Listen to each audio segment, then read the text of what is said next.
ನಮಸ್ಕಾರ. ಉತ್ತರ ಕರ್ನಾಟಕ ನ್ಯೂಸ್ನ ಪ್ರೈಮ್ ಟೈಮ್ಗೆ ಸ್ವಾಗತ. ನಾನು ಹನುಮಂತ್ ದೇಶ್ಮುಖ್. ಕರ್ನಾಟಕ ಪ್ರದೇಶ್ ಕಾಂಗ್ರೆಸ್ ಸಮಿತಿ ಅಂದರೆ ಕೆಪಿಸಿಸಿ ಅಧ್ಯಕ್ಷರ ಬದಲಾವಣೆಯ ಕುರಿತು ಇತ್ತೀಚೆಗೆ ಚರ್ಚೆಗಳು ಪ್ರತಿದಿನ ನಡೀತಾ ಇವೆ. ಪ್ರಸ್ತುತ ಉಪಮುಖ್ಯಮಂತ್ರಿ ಡಿ.ಕೆ. ಶಿವಕುಮಾರ್ ಅವರು ಕೆಪಿಸಿಸಿ ಅಧ್ಯಕ್ಷರಾಗಿಯೇ ಕಾರ್ಯನಿರ್ವಹಿಸುತ್ತಿದ್ದಾರೆ. ಕೆಲವೊಬ್ಬರು ಒಬ್ಬರಿಗೆ ಒಂದೇ ಹುದ್ದೆ ಎಂಬ ನಿಯಮವನ್ನ ಜಾರಿಗೊಳಿಸಬೇಕು ಅಂತ ಒತ್ತಾಯಿಸಿದ್ದಾರೆ. ಈ ಕುರಿತು ಡಿ.ಕೆ. ಶಿವಕುಮಾರ್ ಅವರು 100 ಕಾಂಗ್ರೆಸ್ ಕಚೇರಿಗಳ ಶಂಕುಸ್ಥಾಪನೆಯ ನಂತರ ನಾನು ಮುಕ್ತನಾಗುತ್ತೇನೆ, ಆ ಬಳಿಕ ಯಾರು ಬೇಕಾದರೂ ಕೆಪಿಸಿಸಿ ಅಧ್ಯಕ್ಷ ಸ್ಥಾನದ ಜವಾಬ್ದಾರಿಯನ್ನ ತೆಗೆದುಕೊಳ್ಳಬಹುದು ಅಂತ ಹೇಳಿದ್ದಾರೆ.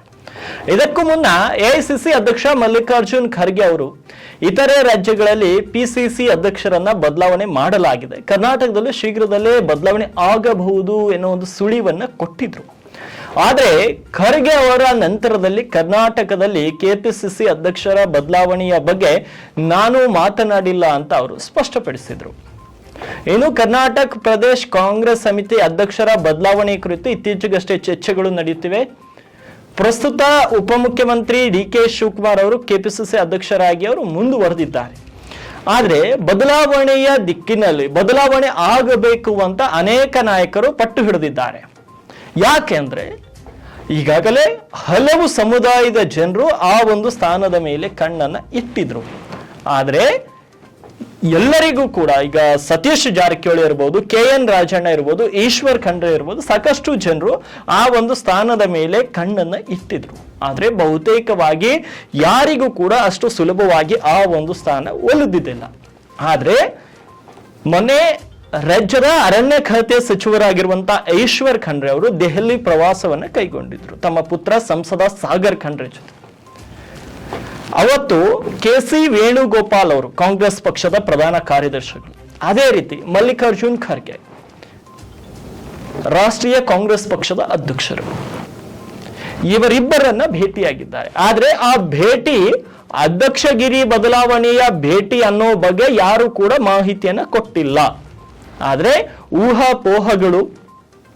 ಊಹಾಪೋಹಗಳು ಮತ್ತೆ ಇಂಟೆಲಿಜೆನ್ಸಿ ಸುದ್ದಿಗಳ ಪ್ರಕಾರ ಏನು ಕೆಪಿಸಿಸಿ ಅಧ್ಯಕ್ಷ ಗದ್ದಿಗೆಯ ಮೇಲೆ ಈಶ್ವರ್ ಖಂಡ್ರೆ ಕಣ್ಣಿಟ್ಟಿದ್ದಾರೆ, ಆ ಕಾರಣಕ್ಕೆ ಹೋಗಿರಬಹುದು ಅಂತ ಹೇಳಲಾಗ್ತಾ ಇದೆ. ಆದರೆ ಈಶ್ವರ್ ಖಂಡ್ರೆ ಕರ್ನಾಟಕ ರಾಷ್ಟ್ರೀಯ ಕಾಂಗ್ರೆಸ್ ಪಕ್ಷದ ಅಧ್ಯಕ್ಷರಾಗಲಿಕ್ಕೆ ಎಲ್ಲಾ ಅರ್ಹತೆಗಳನ್ನು ಹೊಂದಿದ್ದಾರೆ.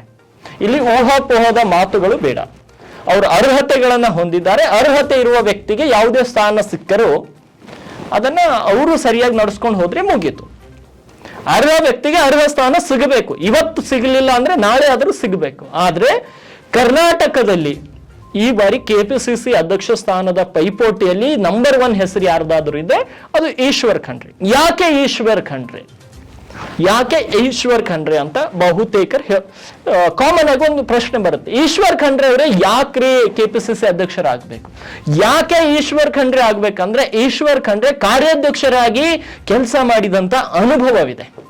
ಸುಮಾರು 5-6 ವರ್ಷಗಳಿಂದ ಕಾರ್ಯಾಧ್ಯಕ್ಷರಾಗಿ ಕೆಲಸ ಮಾಡಿದ್ದಾರೆ. ಇನ್ನೊಂದು ಸಮುದಾಯ, ರಾಜ್ಯದ ಪ್ರಬಲ ಸಮುದಾಯವಾಗಿರುವಂತಹ ಲಿಂಗಾಯತ ಸಮುದಾಯಕ್ಕೆ ಅವರು ಪ್ರಬಲ ನಾಯಕರು. ಲಿಂಗಾಯತ್ ಸಮುದಾಯದಲ್ಲಿ ಇವತ್ತು ಸ್ಟ್ರಾಂಗ್ ಲೀಡರ್ ಯಾರಾದ್ರು ಅಂದ್ರೆ ಅದು ಈಶ್ವರ್ ಖಂಡ್ರೆ ಅಂತ ಹೇಳ್ತಾರೆ ಕಾಂಗ್ರೆಸ್ ಅಲ್ಲಿ. ಎಂ ಬಿ ಪಾಟೀಲ್ ಮತ್ತೆ ಈಶ್ವರ್ ಖಂಡ್ರೆ. ಸೊ ಅದು 2ನೇ ಕಾರಣ. ಇನ್ನು 3ನೇ ಕಾರಣ, ಈ ಒಂದು ಕಲ್ಯಾಣ ಕರ್ನಾಟಕ ಭಾಗದಲ್ಲಿ ಉತ್ತಮವಾದ ಹಿಡಿತವಿದೆ. ಖರ್ಗೆ ಅವರ ನಂತರ ಖರ್ಗೆ ಅವರ ತರುವಾಯ ಸ್ಥಾನದಲ್ಲಿ ಯಾರಿಗಾದ್ರೂ ಅತಿ ಹೆಚ್ಚು ಕಲ್ಯಾಣ ಕರ್ನಾಟಕ ಭಾಗದಲ್ಲಿ ಹಿಡಿತಾ ಇದೆ ಅಂದ್ರೆ ಅದು ಈಶ್ವರ್ ಖಂಡ್ರೆ ಅವರು. ಇವು 3 ಸಾಕಾಗಲ್ಲ ಸ್ವಾಮಿ ಒಬ್ಬರಿಗೆ ಅಧ್ಯಕ್ಷ ಮಾಡ್ಲಿಕ್ಕೆ. ರಾಜ್ಯದಲ್ಲಿನ ಸಚಿವ ಸಂಪುಟವನ್ನ ಯಾವುದೇ ಇಲಾಖೆ ಕೊಟ್ಟು ನೋಡಿ, ಖಂಡ್ರೆ ಅವರು ಅದನ್ನ 100% ಆಗಿ ನಿರ್ವಹಿಸಿ ತೋರಿಸಿದ್ದಾರೆ. ಅದು 4ನೇ ರೀಸನ್. ಇನ್ನು 5ನೇದು ತೀಕ್ಷ್ಣ ಮಾತುಗಾರ, ಭ್ರಷ್ಟಾಚಾರ ಮುಕ್ತ ರಾಜಕಾರಣಿ. ಯಾವುದೇ ಭ್ರಷ್ಟಾಚಾರದ ಆರೋಪ ಇಲ್ಲಿ ತನಕ ಈಶ್ವರ್ ಖಂಡ್ರೆ ಮೇಲೆ ಇಲ್ಲ. ಹಾಗಾಗಿ ಕ್ಲೀನ್ ಹ್ಯಾಂಡ್ ಪಾಲಿಟಿಷಿಯನ್ ಕರ್ನಾಟಕದಲ್ಲಿ ಇವತ್ತು ಪ್ರಸ್ತುತ ಈಶ್ವರ್ ಖಂಡ್ರೆ ಅವರ ಹೆಸರು ಮುಂಚೂಣಿಯಲ್ಲಿರುತ್ತೆ. ಕ್ಲೀನ್ ಹ್ಯಾಂಡ್, ಯಾವುದೇ ಕರಪ್ಷನ್ ಇಲ್ಲ, ಯಾವುದೇ ಸಣ್ಣ ಪುಟ್ಟ ಕೇಸ್ಗಳ ಈ ತರ ಸಿಡಿ ಕೇಸು, ಆ ಕೇಸು, ಈ ಕೇಸು, ಬ್ಲ್ಯಾಕ್ ಮೇಲ್ ಕೇಸು, ಮರ್ಡರ್ ಕೇಸು, ಅದು ಇದು ಇಂಥವುಗಳು ಏನೂ ಇಲ್ಲ ದೊಡ್ಡ ಮಟ್ಟಿಗೆ. ಹಾಗಾಗಿ ಕ್ಲೀನ್ ಹ್ಯಾಂಡ್ ಪಾಲಿಟಿಷಿಯನ್ ಯಾರಾದ್ರೂ ಇದ್ರೆ ಈಶ್ವರ್ ಖಂಡ್ರೆ. ಸೊ ಈ 5-6 ಕಾರಣಗಳನ್ನ ಜೊತೆಗೆ ಉತ್ತರ ಕರ್ನಾಟಕದವರು ಅನ್ನೋ ಒಂದು ದೊಡ್ಡ ಆಯುಧ ಕೂಡ ಈಶ್ವರ್ ಖಂಡ್ರೆ ಅವರ ಜೊತೆಗಿದೆ. ಈಶ್ವರ್ ಖಂಡ್ರೆ ಉತ್ತರ ಕರ್ನಾಟಕ ಭಾಗದ ಪ್ರಭಾವಿ ರಾಜಕಾರಣಿ, ಕಾಂಗ್ರೆಸ್ ಪಕ್ಷದ್ದು. ಬೇರೆಯವರು ಇದ್ದಾರೆ, ತುಂಬಾ ಜನ ಇದ್ದಾರೆ. ಆದರೆ ಸಮುದಾಯ ಯಾವುದೇ ಒಂದು ಪಕ್ಷದ ರಾಜ್ಯಾಧ್ಯಕ್ಷ ಸ್ಥಾನವನ್ನ ನೀಡಬೇಕಾದ್ರೆ ಕೇವಲ ಒಬ್ಬ ವ್ಯಕ್ತಿಯಲ್ಲಿ ಎಷ್ಟು ದುಡ್ಡಿದೆ ಅಂತ ಅಳಿಲಿಕ್ಕಾಗಲ್ಲ. ಕೇವಲ ಒಬ್ಬ ವ್ಯಕ್ತಿ ಎಷ್ಟು ಸಲ ಗೆದ್ದಿದ್ದಾರೆ ಅಂತ ಅಳೆದು ಕೂಡ ಆ ಒಂದು ಸ್ಥಾನ ನೀಡ್ಲಿಕ್ಕಾಗಲ್ಲ. ಆ ಒಂದು ಸ್ಥಾನಕ್ಕೆ ಎಲ್ಲಾ ಕಡೆಗಳು ಮಿಸ್ಟರ್ 360 ಅವರು ಫಿಟ್ ಆಗಿರ್ಬೇಕಾಗತ್ತೆ. ಎಲ್ಲಾ ಕಡೆಗಳಿಂದ ಫಿಟ್ ಆಗಿರ್ಬೇಕಾಗುತ್ತೆ.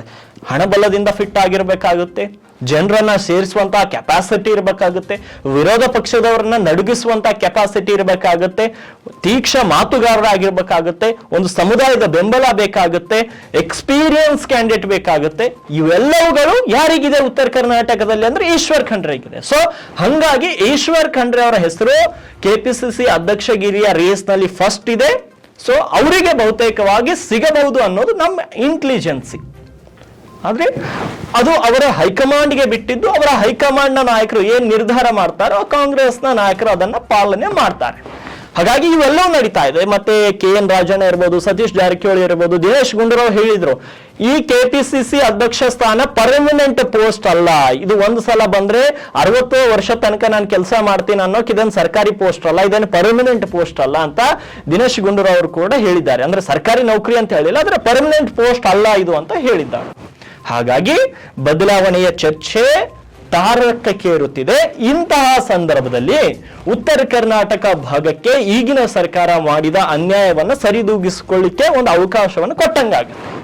ಯಾಕಂದ್ರೆ ಪ್ರಸ್ತುತ ಸಿದ್ದರಾಮಯ್ಯ ನೇತೃತ್ವದ ಕಾಂಗ್ರೆಸ್ ಸರ್ಕಾರದಲ್ಲಿ ಉಪಮುಖ್ಯಮಂತ್ರಿ ಮತ್ತೆ ಮುಖ್ಯಮಂತ್ರಿ ಇಬ್ರು ಕೂಡ ದಕ್ಷಿಣ ಕರ್ನಾಟಕಕ್ಕೆ ಸೇರಿದವರು. ಉತ್ತರ ಕರ್ನಾಟಕದವರಿಗೆ ಉಪಮುಖ್ಯಮಂತ್ರಿ ಸ್ಥಾನವೂ ಇಲ್ಲ, ಮುಖ್ಯಮಂತ್ರಿ ಸ್ಥಾನವೂ ಇಲ್ಲ.